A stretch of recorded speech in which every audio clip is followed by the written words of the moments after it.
I came to the conclusion I'd done everything I could do except get killed. Robert Strange is the only survivor and witness to one of Australia's most brutal and cold-blooded murders. Yeah, it's a struggle, living with the nightmares.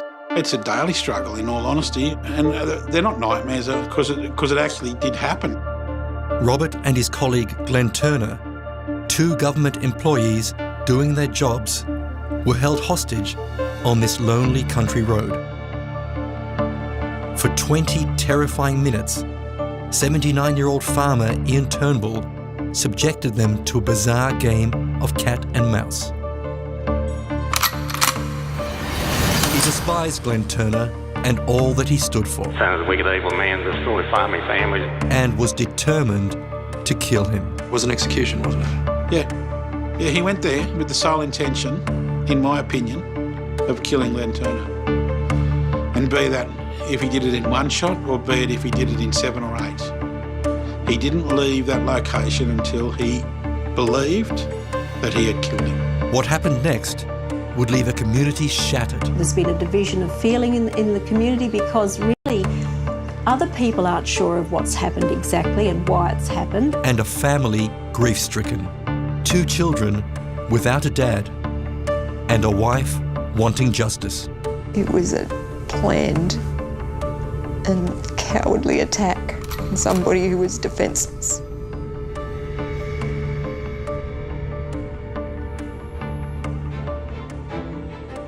When Alison met Glen, they were both in their late 30s. He was very opinionated and didn't always agree with him. But he was a very passionate man. He had a soft heart, he really did, yeah. They'd gone to a singles dinner looking for love. She caught his eye right away. We chatted and we found that we had very similar backgrounds and both growing up in a very small country town, fairly poor family, and he just didn't want me to leave his side that night.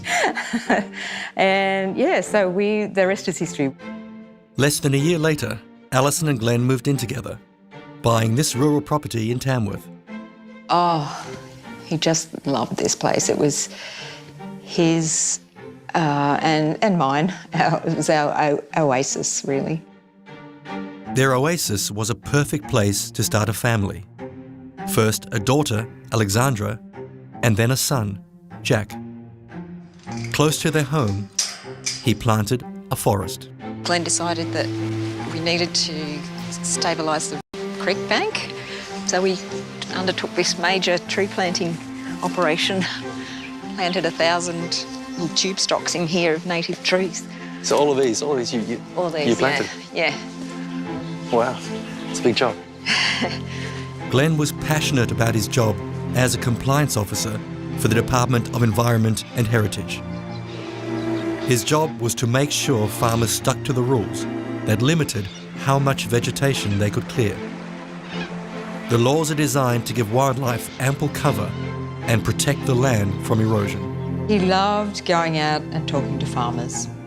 He hated being in the office, and his favourite part of the job was to just go out and chat to old mates and more often than not be invited in for a cup of tea and cake or something, and he just loved that. Glen's territory included this area, known as the Golden Triangle of northern New South Wales.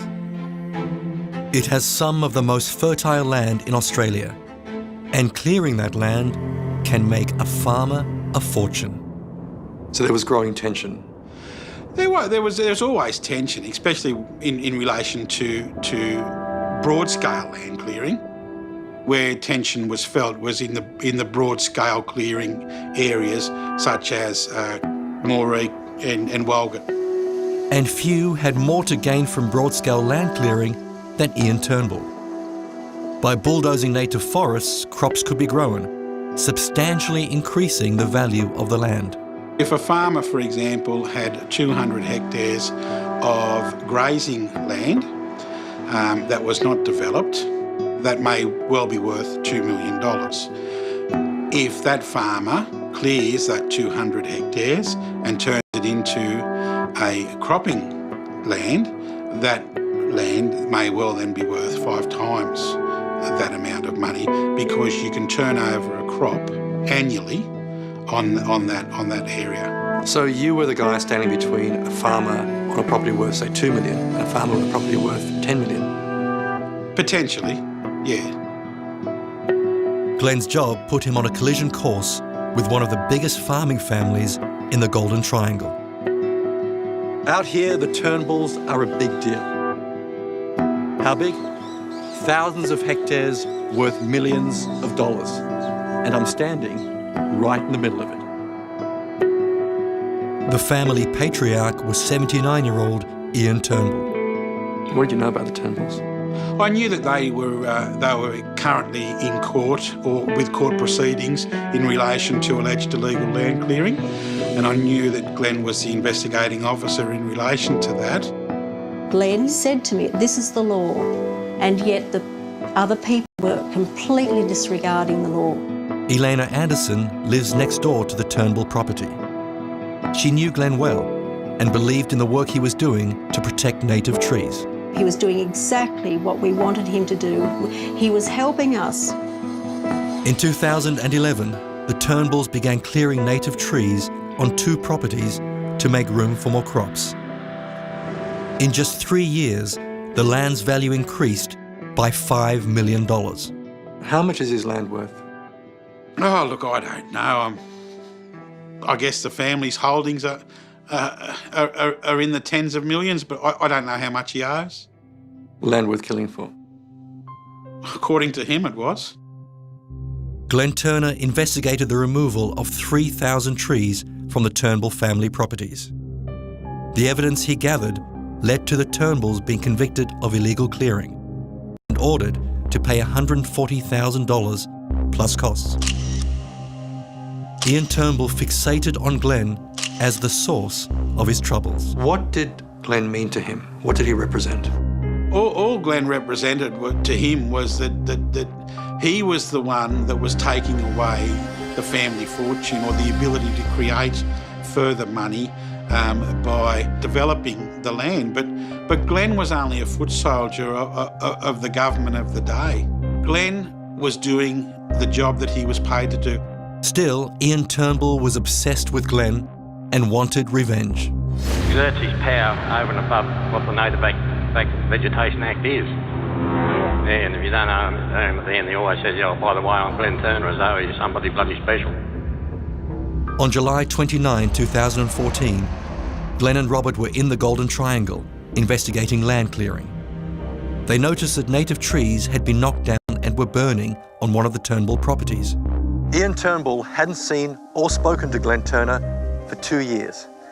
But when he got word that Glen was out here on this lonely stretch of road, he picked up his pump-action rifle, got into his ute, and set out for a showdown with an unarmed man.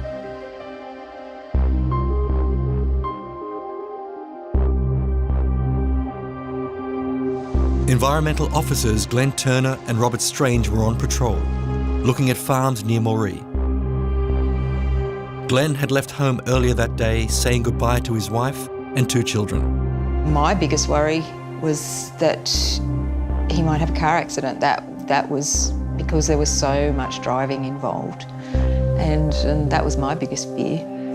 Late in the day, the 2 officers noticed freshly bulldozed trees on a farm operated by the powerful Turnbull family. 79-year-old Ian Turnbull had got word that they were there and was on his way to confront them. He was armed with a rifle. So you heard the car coming up and you thought nothing of it? Well, I thought it was somebody that was going to ask us what we were doing there, which is the norm. We were on the road reserve. We weren't on anyone's private property. Ian Turnbull had pulled up and, without a word, walked towards Glen and Robert with his gun raised. We finished doing what we were doing, and then when we turned around to walk back to the vehicle, I saw a man with a rifle Ian Turnbull was just 15 metres away from Glen. He aimed at his head and pulled the trigger. The first shot hit him in the face. Hit him in the chin area. Second shot hit him in upper left chest. The first shot was aimed for his head, and the second shot was aimed for his heart. So he wanted to kill him with the first shot? I believe so. He pointed the weapon at me and he told me to move back and to drop the camera that was in my hand. I just pleaded with him that we were unarmed. We were here to do a job. That's all we're there to do. He'd respond that we weren't letting the Turnbulls do their job, that Glen had persecuted them. Let me get him some help. I said, I need to get him some help and I need to get him out. He said that the only way he's going is in a body bag. Glen was losing a lot of blood and was becoming weaker by the second. I had him crouched down. I kept calling him forward on the car when Turnbull would move to the back of the vehicle or vice versa. If Turnbull had moved up to the front, I'd say, Glen, move to the back, move to the back. And I kept trying to get a bit closer so that when he got to the front, if he was trained on Glen, I might be able to at least rush him. I just pleaded with him to let us get some help, that Glen had a young family, that, he needed to get home to them. And he said, I told you to fucking get back, I will kill you. And this game of chase around the car continued. The deadly cat-and-mouse game was becoming increasingly desperate for Glen, who was bleeding badly from gunshot wounds to his chin and upper chest. How bad were his injuries at this stage? His voice was somewhat croaky, but he was, he was still doing everything I told him to do. He every time I'd tell him to move forward, crouch down, move back, he did it. Like, I've never been in a war zone, but what that man did under fire is beyond belief. Absolutely beyond belief. Because the bravery he showed should never be forgotten. And it's something that I'll always remember. And it's the issue that I have, that I couldn't get him home. And I live with that daily because he was so brave. Robert's only thoughts were on trying to save his mate and survive the ordeal. It was getting darker and darker, and I think Turnbull was becoming more and more frustrated that he hadn't done what he wanted to do. And what was that? Oh, kill Glen. He was walking around the car, and you knew at that point he wanted to finish the job. Oh, if he'd had any sense of compassion, he would have let us go. He'd put the fear of God into us. He'd shot an innocent man twice. He went there with the sole intention, in my opinion, to kill Glen Turner. And he wasn't leaving until he did. During the course of the attack, Glen somehow managed to switch on an EPIRB, sending an alarm with their location to authorities in Canberra. But Turnbull kept firing. He put another 2 shots through the canopy of the vehicle, and then Turnbull came around to the back of the car and fired at Glen, and I honestly heard the bullet pass my right ear. It was that close to both of us. Gotta get me out of here. And Glen pleaded with me. He said, you've got to get me out. We've got to get out. The darker it was getting, the more frenzied Turnbull was becoming. What do you mean frenzied? Well, 2 shots had been fired, and then a standoff occurred for about 20 minutes around the vehicle. And in the next 5 minutes, 3 or 4 shots were fired. He was becoming more and more aware that light was slipping away, and that he needed to do what he wanted to do. In a desperate bid to save himself, Glen made a break for it in the dark. He got probably 5 metres from the vehicle, and I seen Turnbull raise the firearm, and I think I just said, I don't know. And shot him and killed him. Lowered his firearm, looked at me and said, I'm going home to wait for the police, you can go now. He walked back to his car. Conducted a U-turn and drove off. Back in Tamworth, Glen's wife Alison returned home to find a message that Glen's emergency beacon had been activated. So I rang and said who I was, and I even jokingly said, "Have you located him yet?" I just thought it was just a mistake. And they said, there's been a shooting, Glen's been shot, and I can give you the number of a police officer who can give you more information. Robert Strange had watched Ian Turnbull shoot Glen in the back and then drive off. What did you do? It was dark. I ran straight to the car. Put the lights on where Glen was. Went and sat down with Glen and poured some water over him. Mate, you gotta hold on. Glen, come on. Come on, Glen. You gotta hold on, buddy. I just said, come on, we've got to get home. But I knew he was dying. He had very, very shallow breath, very shallow. But I knew he was in a bad way. And I said, come on, mate, you got to get home for your family. You got to do what you got to do. And I heard a car come back down from the way that Turnbull had left, and I knew that my phone wasn't working. I just knew I had to get us some help. As the lights approached, Robert became convinced that Turnbull had returned to finish him off. If he's going to run me over, I don't want to see it. So I just stood there with my eyes closed. And luckily it was a young fellow that stopped, and we rang 000. For what seemed like an eternity, Robert cradled Glen in his arms. You can do it, stay with me. A neighbour who'd come to help told Robert that Glen hadn't made it. She came over to me and said, he's passed away. I'd known, but I was hoping he wasn't. On the phone to police, Glen's wife Alison was told that her husband had been shot. As horrible as that was, I still didn't think for a minute that he would be dead. I just thought, okay, it's possibly an accident that's happened out on a farm somewhere, because they happen a lot. And eventually I was put through to a detective, and he broke the news to me over the phone that Glen was dead.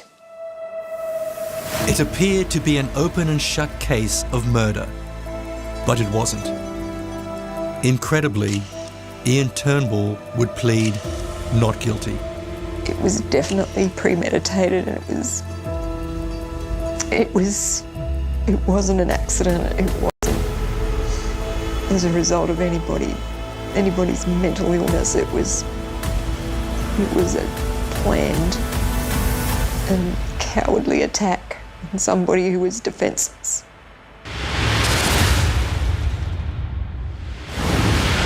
Two years after Glen Turner was murdered, his wife Alison and children Alexandra and Jack are doing their best to carry on.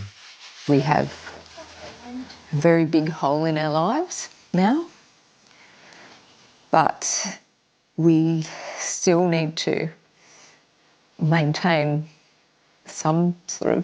I have to maintain some normality for the children. But there will be no normality until there's justice.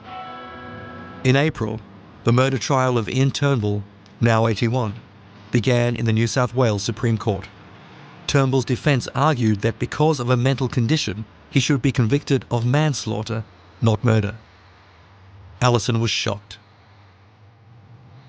I just want it to be justice for Glen, and I just want a guilty verdict, because that's what it is, and there is absolutely no excuses. No excuse. Alison attended court with Glen's sister, Fran Pearce. Turnbull's lawyer claimed the environmental officer's eagerness to investigate land clearing had made the farmer lose control and snap. Glen's sister was outraged. I'm not sure how this gets twisted around to be all about a poor old farmer. It's not about him. He's the one that caused this. It's actually about my brother who's lost his life doing a job, an important job, and a job he believed in. Cup of tea, okay. The most confronting moment of the trial was when Alison saw her husband's killer for the first time. He has no emotion on his face whatsoever. That was a difficult moment, I've got to say. Very difficult. Found it hard to look at him. Even behind bars, Ian Turnbull was still very much in charge of the family business.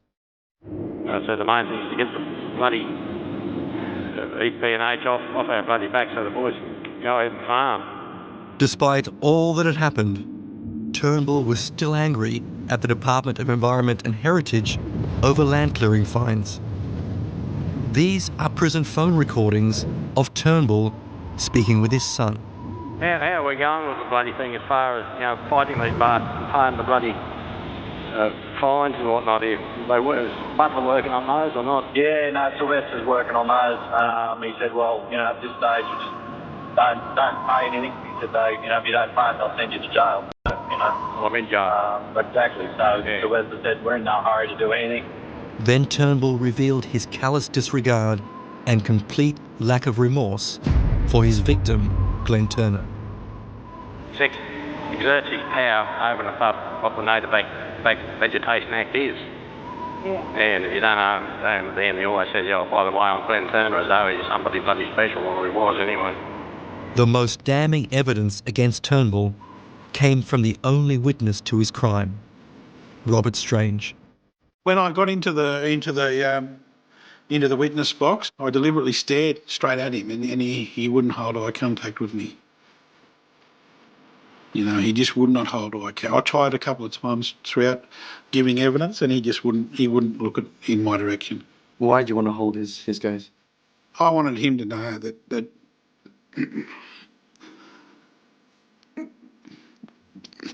Glenn and I went to do a job that day, and I had to finish it. And that's when I said to Glenn, I'll get us justice. And I knew all along that I had to give my evidence, and he had to be accountable for what he did. The trial lasted 6 weeks. Ian Turnbull was found guilty of murder and sentenced to 35 years jail with a non-parole period of 24 years. We're never going to be able to fill the void that's been left in our lives. But we got the right result. For Fran and Alison, the fight for justice is now over. But the pain of their loss remains deep and raw. It's not fair.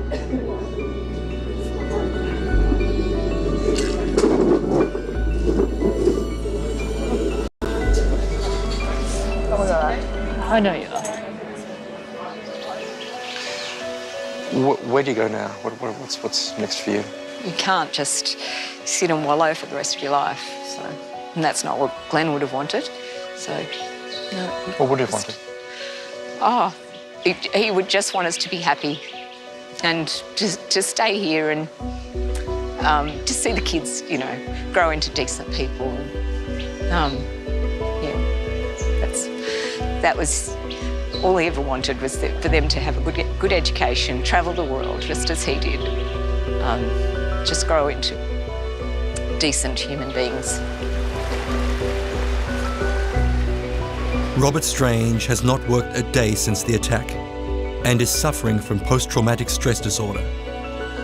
He did all he could to save Glen and make sure his killer was brought to justice. No one needs to go to work and cop that. No one has to go to work, nobody, and not come home because of the actions of another person. The man who did this is going to die in prison. Yeah, yep. And that's a cross he has to bear. I need to put him away from. He's done what he's done, and he has to deal with that. His family have to deal with the fact that he's a convicted murderer, and that's how he will die.